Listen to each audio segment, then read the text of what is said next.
c'est Isabelle de Rock, Mac Journal 77. Nous sommes à Sarcelles. Vous allez assister en direct à l'inauguration du centre de valorisation énergétique. Les responsables vont vous dévoiler également la nouvelle plaque qui a été accolée au centre de valorisation qui est juste derrière moi. Donc on y va ?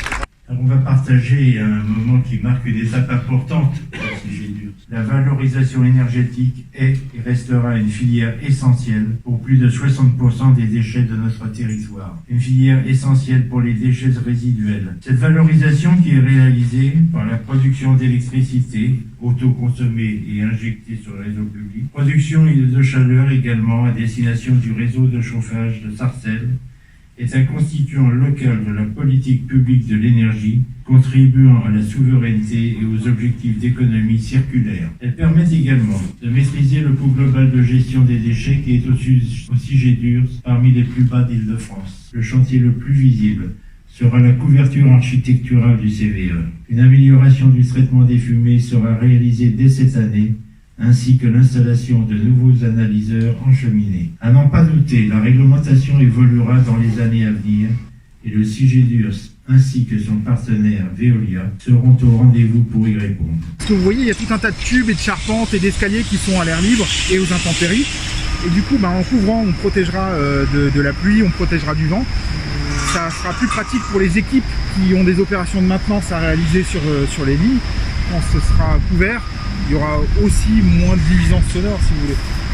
Il va y avoir une toiture et des façades de côté, plutôt dans les tons grisâtres, avec une ondulation un peu comme un nuage. Et le grappin, il vient, il prend, et il le on le ramène. met dans les fours où ce sera brûlé, juste après. Ça, c'est le bout de la chaîne d'incinération. Ouais. Ça arrive comme ça. Voilà. Ça, c'est des aérocondenseurs. Condenseurs, oui. C'est quoi ça? C'est ce qui permet de refroidir la vapeur excédentaire.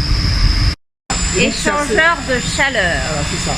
À cet endroit, on réchauffe de l'eau qui va servir au chauffage urbain à Sarcelles. On parlait de 17 000 logements qui étaient chauffés, on y contribue à hauteur des 3/4.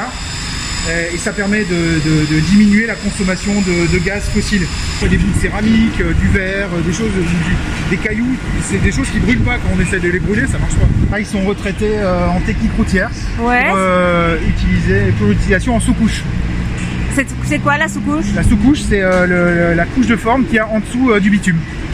Le nouveau contrat d'exploitation qui est une continuité de l'existant avec de nouvelles structures où on envisage d'autres activités sur, je dirais, l'utilisation de ce qu'on peut faire avec les déchets. Il faut augmenter la production d'énergie pour chauffer les logements aux alentours du CIGEDURS. Et donc Veolia s'est engagé à augmenter la performance et le rendement énergétique de l'installation. On a plus de 80% de rendement énergétique, ce qui est un des taux les plus élevés en France. On va produire jusqu'à 190 gigawatts par an de chaleur et d'énergie thermique. C'est l'équivalent à peu près de 17 000 logements, on va dire à peu près 34 à 35 000 habitants chauffés grâce à l'installation. Un autre prérequis demandé par notre client, c'était de travailler en fait la revalorisation des effluents d'eau. Un centre de valorisation énergétique a besoin de beaucoup d'eau pour traiter le process. En combinant en fait une enveloppe architecturale novatrice demandée par le CIGEDURS et en combinant en fait un système de recyclage proposé par des eaux utilisées, on n'aura plus de rejet d'effluents en 2024 et on travaillera en quasi-cercle circulaire fermé sur la consommation d'eau. Et ça, c'est une des nouveautés aussi de l'installation. D'accord, 2024, c'est pas très proche. C'est pas, oui, mais c'est très rare en France, c'est très moderne. D'accord.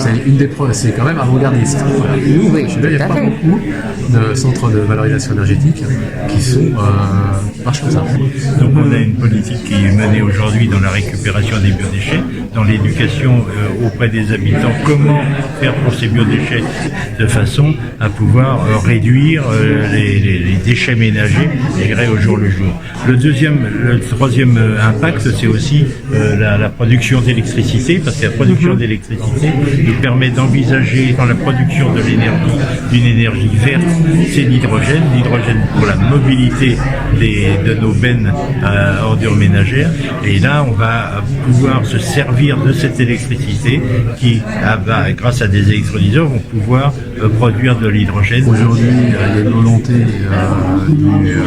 du grand public de réduire l'enfouissement et la mise en décharge, avoir une filière moderne et performante qui produit de la chaleur en énergie, c'est un plus, c'est une sécurisation pour tous les Seine-et-Marnais. C'est un outil très performant, ce qui veut dire que j'optimise en fait la TGAP, grosso modo, le rendu global de la performance économique pour les habitants de la Seine-et-Marne est optimisé.